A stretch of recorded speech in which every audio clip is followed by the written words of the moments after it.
बहुत बढ़िया अवसर है। मंत्र न चले नाम चला लो, नाम न चले तो चतुरासी जी गुनगुनाने लगो। बिल्कुल अवसर मत दो, जैसे दुश्मन नीचे गिर पड़ा है आप ऊपर चढ़े हो, अब उसको ऊपर आने का अवसर मत दो। ऊपर आने का अवसर दिया तो अब आपको ऊपर आने का अवसर दुश्मन नहीं दे पाएगा। ध्यान रखना, एक बार अगर अब मन चढ़ गया आपके ऊपर और मनमानी आचरण करा लिया तो आपको भजन लायक नहीं रखेगा, क्योंकि वो समझ चुका है कि तुम ऐसी जगह पहुंच चुके हो कि अगर अब हम इसको हरा ना पाए तो मुझे जिंदगी भर इसका गुलाम बनना पड़ेगा। मन ने देख लिया है कि अब हम मारे जाएंगे, अब मुझे मरना पड़ेगा, तो वो आखिरी कोशिश करके आपका नाश करेगा। बस आप सावधान हो जाओ। इस समय आपके घुटने उसके गर्दन के ऊपर हैं, ऐसा समझो, क्योंकि सदगुरु आश्रय, संत आश्रय, सत्संग, नाम धाम आश्रय। अब वो विचलित हो रहा है, भड़बड़ा रहा है, कोई तो मिले ऐसा, थोड़ा तो हमें जीवन दान दे, क्या विषय भोग, थोड़ा तो मुझे विषय सेवन करने को मिले। चूक कर दी तो फिर गिरा देगा। परमहंस श्री ओंकारानंद सरस्वती जी ले जब बिल्कुल नई अवस्था में सामने उनके गए तो उनका, अच्छा बच्चा, बड़े भाग्यशाली हो, वैराग्य मार्ग में आए हो, पर ध्यान रखना, एक सांप को जब बंदर पकड़ता है तो बोले ऐसे ऐसे जड़ में रगड़ता है, फिर देखता, सू तो नहीं बोला, फिर रगड़ता है, और वो मरने पर भी रगड़ता ही रहता है कि कहीं इसमें जान न। बोले बस ऐसे ही साधु को, साधक को, उपासक को अपने मन को रगड़ना है। राधा वल्लभ सिंह हरिवंश, राधा वल्लभ सिंह हरिवंश, राधा वल्लभ सिंह हरिवंश। अगर सू बोलने का मतलब अगर थोड़ा भी विषय स्फुरण रह गया है तो अभी रगड़ते रहो, राधा वल्लभ सिंह हरिवंश। फिर सच्ची कहते भजन करना नहीं पड़ता। जैसे भजन थोड़ी करना पड़ता है ही नहीं भजन, किसी और कुछ क्या करें, कुछ है ही नहीं यंत्रों में, वो स्फूर्ते केवल वही। अब उसको भजन थोड़ी करना है, रह ही नहीं गया, कुछ करना ही नहीं रह गया है। हंस रहे, खेल रहे, बात कर रहे, खा रहे, पी रहे, चल रहे, ठाड़े बैठे परे उताना, कबीर काहे हम राहें ठिकाना, हर समय। पर वो स्थिति प्राप्त करने के लिए निरंतर अभ्यास की आवश्यकता है। श्री भगवान कह रहे हैं कि परमम पुरुषम दिव्यम याति पार्थानुचिंतयेत, जो मेरा सदैव चिंतन करता रहता है, दिव्य परम पुरुष का साक्षात्कार उसको अपने चित्त में ही हो जाता है। चित्त स्थान भगवान वासुदेव का है। शरीर छोड़ने के बाद नहीं, शरीर रहते ऐसी आनंद की वृत्ति उदय होती। अब उनके लिए शब्द ही नहीं तो क्या वर्णन करें। ऐसी आनंद की उसी आनंद में वो आनंद समुद्र प्रभु प्रकाशित होने लगते हैं। पर उस आनंद में जहां आपका थोड़ा प्रवेश होता है, आप उलझ करके विषय की तरफ चले जाते हैं। ध्यान देना हमारी इस बात को, ये अनुभवगम्य बात कहते हैं। जब आपको भजन का थोड़ा आनंद मिलेगा तो आप थोड़ा निश्चिंत जैसे होते हैं, उसी समय मन आपको विषयों में फंसा देगा। जब आपको भजन का अभ्यास बढ़ने लगे, आनंद मिलने लगे, तो आपको उदासीनता बढ़ानी है, हंसना नहीं है, लोगों से मिलना नहीं, खेलना नहीं है, क्योंकि इस समय चढ़ाई का है। आनंद स्फुरित होने लगा, बचाओ, बिल्कुल आसपास से सुरक्षित हो जाओ।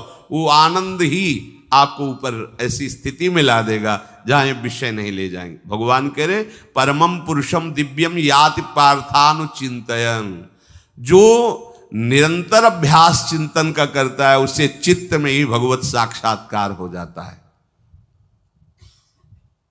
अगर आप सावधान नहीं रहेंगे, चिंतन सही नहीं रहेगा आपका, तो किसी भी अवस्था में ये विषय चिंतन छूटने वाला नहीं। अभी हमारे पास अवसर है, अभी हमारे पास समय है, चूको मत। ये बहुत सूक्ष्म लड़ाई है, ये कोई बाहर के लाठी डंडा गोली वाली लड़ाई नहीं है, ये अंतर की लड़ाई है। इसमें बड़े बड़े हार जाते हैं। अगर कोई जीत पाता है तो एकमात्र भगवान को समर्पित चित्त वाला जीतता है। हमें लगता है आपको बढ़िया समर्पण का अवसर है। अब आप ये जो मना किया जाता है, उन विषयों का भोग करते हैं, विषयों का सेवन करते हैं, तो फिर ऐसा लगता है अब हम नहीं कर पाएंगे, हमारे पास कोई चांस नहीं रह गया कि अब आपको संभाल सके। इसलिए आप सहयोग कीजिए। ये बाहरी आनंद 4 दिन का है, मान जाओ, बाहरी आनंद। ये श्री जी के मार्ग के लिए हम कह रहे हैं किसी जन्म में भगवत प्राप्ति करनी। अगर आप नहीं कर मानोगे, मनमानी आचरण करोगे तो भ्रष्ट हो जाओगे। ये संसार का स्वरूप है, किसी न किसी बहाने से वो आपको सतमार्ग से हटाएगा। ना किसी को घर आने दो, ना किसी के घर जाओ, ना किसी को रंग लगाओ, ना किसी से रंग लगवाओ। अपनी प्रिया प्रीतम के साथ होली खेलो। यहाँ जो सत्संग हो रहा है ठीक है, सुना, एकांतिक किया, कुटिया में जाओ चुपचाप, अपने श्री जी को रंग लगाओ, श्री जी के सामने पद गाओ, श्री जी के सामने नाचो, उन्हीं तो भावना में उनके साथ खेलो, किसी और की जरूरत नहीं। कोई अब दूसरा हमें छुए, दूसरा कोई हमारा अपना बने, अब हमें जरूरत नहीं है। देखो हमारी भाषा समझ में आ रही हो तो समझ लेना, नहीं बाद में पछताओगे। किसी को भी अपने साधन कक्ष में प्रवेश मत दो, किसी को अपनी कुटिया में मत आने। अब आप यहां गृहस्थ नहीं हो, यहां भी रह रहे हो, भले गृहस्थ वेश में रह रहे हो, आप वनवासी हो, आप श्री जी के उपासी हो, कोई व्यवहार की जरूरत नहीं। जब ऐसे रहोगे तो श्री जी आएंगे आपसे खेलने। निष्ठा, हृदय में निष्ठा। अब व्यवहार की गुंजाइश नहीं रह गई, हमारे पास समय नहीं व्यवहार का। हमारी बातें मान लो पर आप लोग मानते नहीं हो, इसलिए रंग नहीं चढ़ पा रहा। अरे वो बेचैन है आपके साथ खेलने के लिए, उनकी तरफ जब देखो ना तो बेचैन है, पर उनकी तरफ कोई देखना ही नहीं चाहता। वो तो यहीं से फुर्सत नहीं मिलती भोगों से खेलने के लिए, संसार के राग में खेलने के लिए। अरे वो तो लालायित है, वो तो खुशी हो रहे कि ये हमारा शरणागत हो गया, अभी हमारी सहचरी बनेगा, हमारी सेवा में आएगा। शरणागत होकर के पीठ कर लिया श्री जी की तरफ, मुख कर लिया संसार की तरफ, तो दोनों लाड़िले उदास बैठ जाते हैं। अब क्या करें, ये तो उधर मुख करके जा रहा है, चलो फिर कभी लौटेगा, वो फिर इंतजार कर रहे हैं। विमुख भये निमिषो ना अकृपा, जब चिते तब। खूब अभ्यास करो नाम जब। कोई होली दिवाली त्योहारी, हमारा सारा त्योहार लाडली लाल से है, इन्हीं के साथ खेलो। देखो तुम्हें बताएं, जो बच्चा बाहर खेलने नहीं जाता तो माता पिता उसके साथ खेलने लगते। कैसे? घुटने के बल चल रहा है तो वो पिता भी घुटने के बल चलेगा उसके साथ साथ। वो तोतली बोलेगा तो वो भी तोतली बोलेगा। देखा है कभी ऐसा? ऐसा कर। तो ये हमारे स्वामी भी जब देखेंगे कि अरे ये तो किसी से राजी नहीं है, केवल हमसे खेलना चाहता है, इनके लाने का एक ही उपाय है, ध्यान रखना, अनन्य व्रत नहीं चाहिए हमें। और जैसे कल आप सुन रहे थे, पपीहा बन के रहू रे, बस यही चातक व्रत नहीं, हमें नहीं चाहिए। अगर हमारे रंग पड़ेगा तो लाडली लाल का पड़ेगा, हम खेलेंगे तो लाडली लाल के साथ खेलेंगे, नहीं तो अब आजीवन नहीं खेलेंगे, आजीवन नहीं खेलेंगे। अगर हम पाएंगे तो इनकी जूठन पाएंगे, नहीं तो प्राण त्याग देंगे। जिएंगे तो वृंदावन में जिएंगे, नहीं जीवन। ये व्रत चाहिए। काहे को व्यर्थ समय नष्ट कर रहे हो? धारण करो अनन्य निष्ठा का व्रत। इनको अपनी तरफ आकर्षित करने के लिए अनन्यता ही व्रत है। रसना कटो जो अन रटो, निरखियन फुटो नयन, श्रवण फुटो जो अन सुनो, श्री राधा जसमैन। कोई भी सत्संगी कोई व्यसन न करे, अन्य किसी से संपर्क न करे, खूब पद गाओ, खूब नाचो, अपना दरवाजा कुटिया का बंद करके खूब रो, नाचो, खेलो, कूदो, उन्हीं से वो खेलने लगेंगे। उनको चैन नहीं है आपके सिवा, आप चैन से रह रहे हो। हमारे प्रिया प्रीतम आपका इंतजार कर रहे हैं, तभी आप पर हेतु की कृपा की। ये बात अंदर की समझो। प्रिया प्रीतम अंदर से आपको बहुत प्यार करते हैं, पर हम देखते हैं कि आप प्रिया प्रीतम से प्यार नहीं करते। आप संसार की तरफ बढ़ते जा रहे हो, हाथ फैला खड़े, मेरी तरफ आ जा। ये हमारे भगवान नहीं हैं, ये हमारे लाडली लाल हैं। हम इनको भगवान नहीं, ये तो प्रेम के खिलौना दो खेलत है प्रेम खेल। हमारे रसिकों ने इनको भगवान नहीं माना। अगर कोई संकट आया तो अपने आंचल में छुपा के इनको लेके भागे। ये नहीं सोचा कि अखिल लोक ब्रह्मांडों का ईश्वर, इसको छुपा के भागने की क्या जरूरत है। चाहे बिहारी जी को, चाहे राधा वल्लभ लाल को, जब कभी कोई ऐसा भय आया है तो ऐसा नहीं सोचा कि भगवान रक्षा करेंगे, नहीं, इनकी रक्षा हमें करनी है। इनको छुपा करके, कभी काम वन में राधा वल्लभ लाल को, कभी बिहार वन में से बिहारी जी महाराज, छुपा छुपा के अपने अपने ठाकुरों। तो हमारे ये लाडले हैं, प्यारे हैं, इन्हीं के साथ खेलना है, इन्हीं में रहना है। अब इन्हीं के पास रहना है, इन्हीं में रहना है। दो बात ध्यान रखो, इन्हीं के पास रहना है, इन्हीं में रहना है, बस। अब यही हम नहीं कर पाते, वही जो शुरुआत सत्संग में की थी, सबकी ममता ताग बटोरी, मम पद मने। ये भारी बात है, भारी बात है। जितनी जल्दी आप उदास हो जाओ संसार से, उतनी जल्दी मुस्कुराहट आ जाएगी प्रिया प्रीतम के मुख में आपके लिए। आप जब मुस्कुरा रहे उधर तो वो उदास बैठे कि हमारी तरफ क्यों नहीं देख रहा। अब हमें अपने प्यारे को उदास नहीं करना, प्यारे को मुस्कुराहट से युक्त करना है। क्या हम उदास हो जाएं? ताते मौन रहे वो उचित है, जगते भयो फिरे बैरागी, वृंदावन रस में अनुरागी। इसकी खूब चिंतन परायण रहो, कोई भी विषय का सेवन ऐसा ना करो जो आपकी बुद्धि भ्रष्ट कर। कोई आपने ऐसा गंदा व्यसन, गंदी बात, गंदी चेष्टा, आप परसों नरसों, फिर आगे क्या?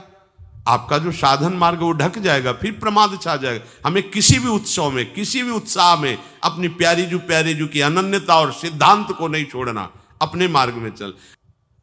ये अध्यात्म है, अध्यात्म। ये दान पुण्य की बातें नहीं है, ये लोक लोकांतर में भटकने की बातें नहीं है, सीधे भगवत प्राप्ति की बातें हैं। यत करोषि, जो भी तुम करोगे वो तुम्हें अपने आराध्य देव के लिए करना है, आराध्य देव को समर्पित करना है। देहाभिमान अभी कुछ ही समय में गलित हो रहा है, ऐसा आपको अनुभव होने लगेगा। कैसे समझेंगे देहाभिमान गलित हो रहा है? जब आपका अपमान हो और आपको कोई फर्क ना पड़े, आपका सम्मान हो, आपको कोई हर्ष नहीं हुआ, बड़ा लाभ हो गया, कोई सुख नहीं हुआ, बड़ी हानि हो गई, कोई दुख नहीं हुआ, शरीर स्वस्थ है, कोई हर्ष का विषय नहीं, शरीर अस्वस्थ है, कोई शोक का विषय नहीं। यह है देहाभिमान गलित होने का स्वरूप। यत करोषि, तो जो भी हम करें, पापाचरण भी करें तो श्री भगवान को अर्पित कर दें।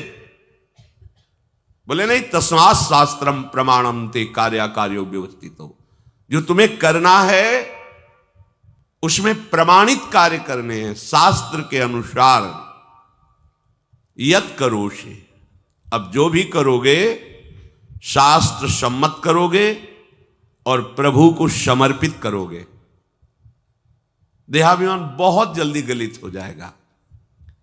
यदश्नाशि, अशन भोजन, जो भी पाओगे पहले प्रभु को भोग लगाओगे, देहाभिमान गलित हो जाएगा। मान लो मेरी बात, ये सब 4 दिन के उत्सव, 4 दिन की चांदनी है। शोक समाज पूरा तैयार हो रहा है हमारे ऊपर आक्रमण करने के लिए। तुम्हें क्या पता, शोक का अंधेरा छाने के पहले ही व्यवस्थित जहां पहुंचना है वहां पहुंच जाओ, फिर अंधेरा छा जाएगा, कोई फर्क नहीं पड़ेगा। अभी आप यात्रा ही नहीं प्रारंभ किए हैं और अंधेरा आ गया तो मार्ग ढक जाएगा और जीवन व्यर्थ चला जाएगा। कुछ भी मत खाओ। कैसी धूर्तता हमारी बुद्धि में बैठी है। रसेंद्री की तृप्ति के लिए हम गुरुजनों की आज्ञा को रौंद करके चंद विषयों का सेवन करते हैं। धिक्कार है जीवन को। यदि आज्ञा उल्लंघन करके अमृत भी पीने को मिले तो विष हो जाएगा, ध्यान रखना। इंद्रियों की चाटुकारिता करते हद हो गई। अरे संसारी पुरुष में ऐसा देखे तो चलो, लेकिन जो भगवत मार्ग के पथिक, धिक्कार तुम्हारे जीवन को। प्रियाजू को बिना भोग लगाए अर्पित किए तुम पाने के लिए उत्साहित कैसे हो रहे हो? जिन वस्तुओं को निषेध किया गया है उनकी तरफ स्वप्न में भी अगर गति हो तो जलन होनी चाहिए कि स्वप्न में भी हमने कैसे स्वीकार कर लिया।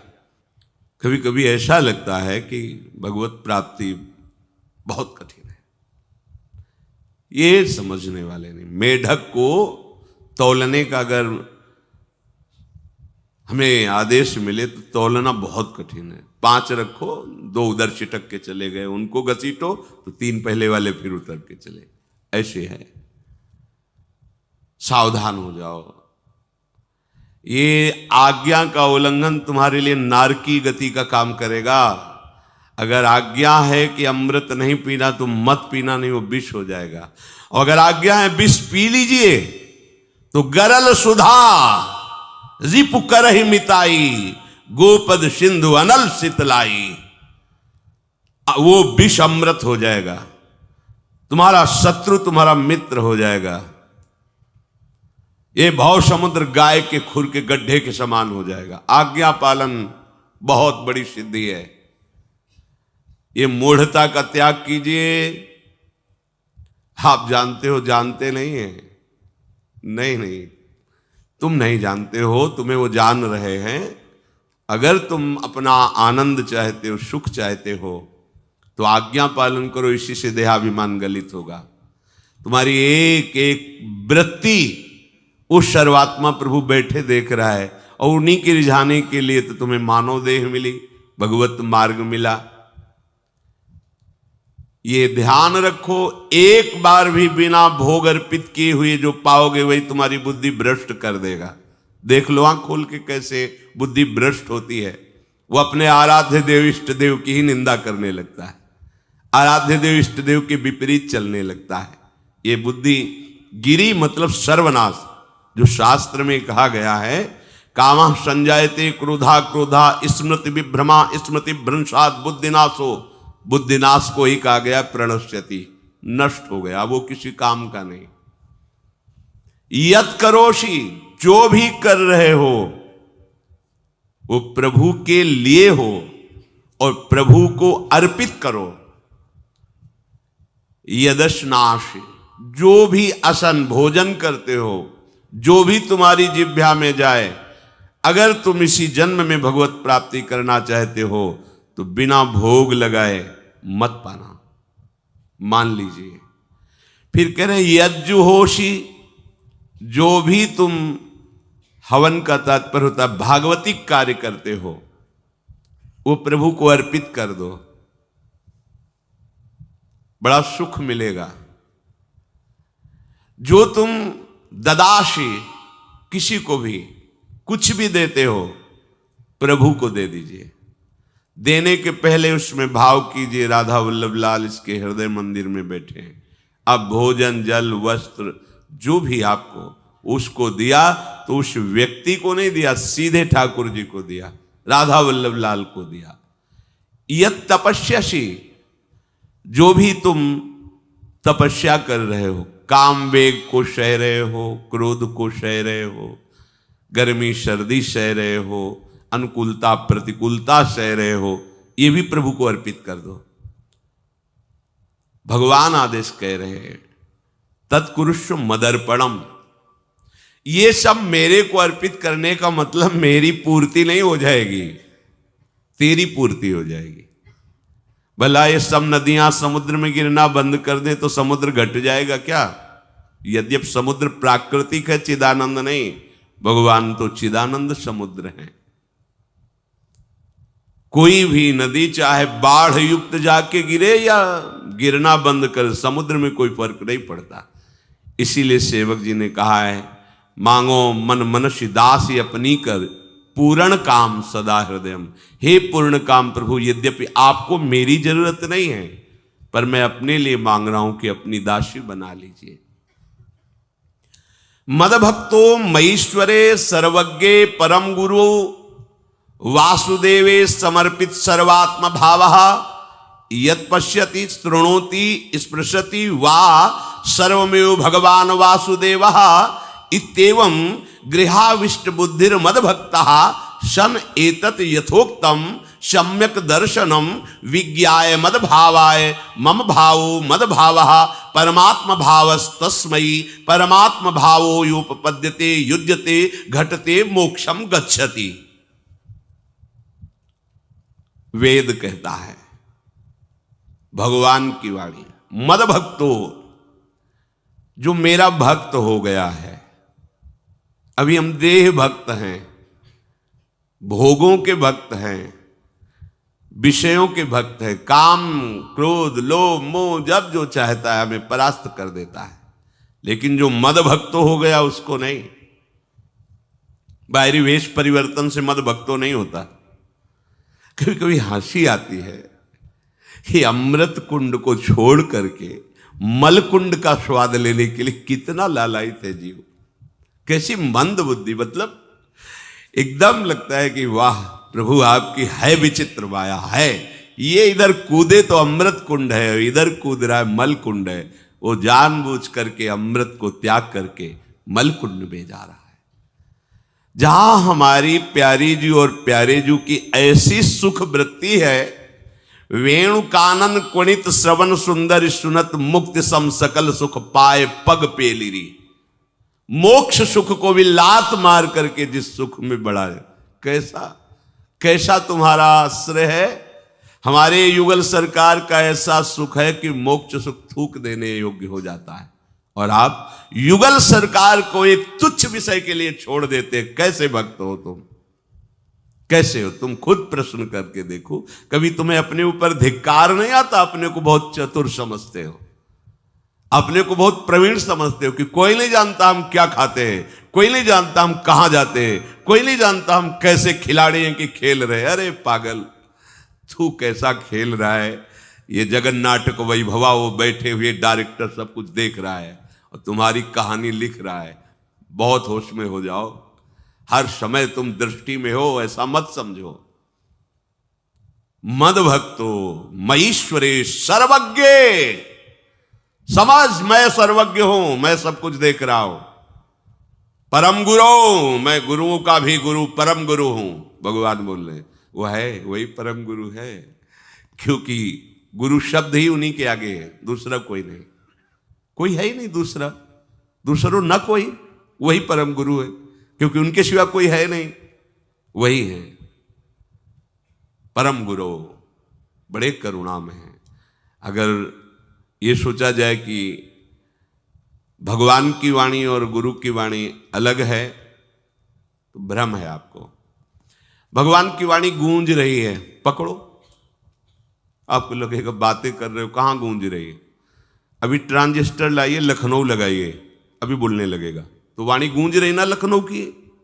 कानपुर लगाइए, कानपुर बोल लेगा, क्योंकि उसमें पावर है उस वाणी को घसीटने का।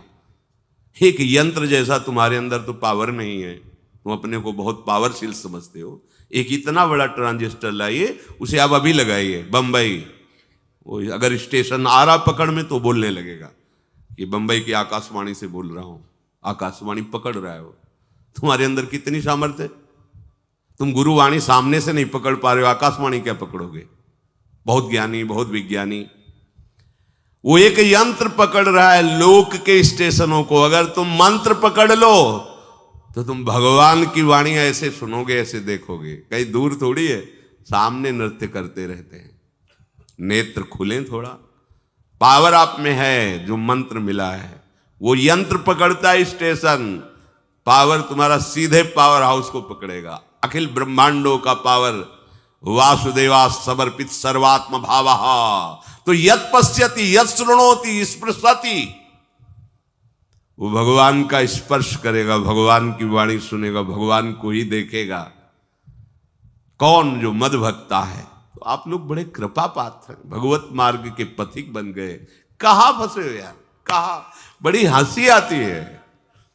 साधक अपने छोटे से दोष को पहाड़ की तरह देखकर व्याकुल हो जाता है और गुरु और भगवान से पुकारता है, नाथ देखो मैं ऐसा, मुझे बचा लो।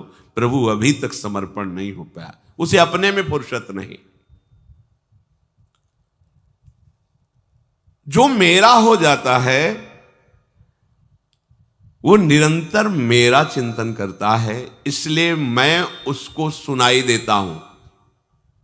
तुम किसका चिंतन कर रहे हो? संसार का। तो क्या सुनाई दे रहा है? संसार।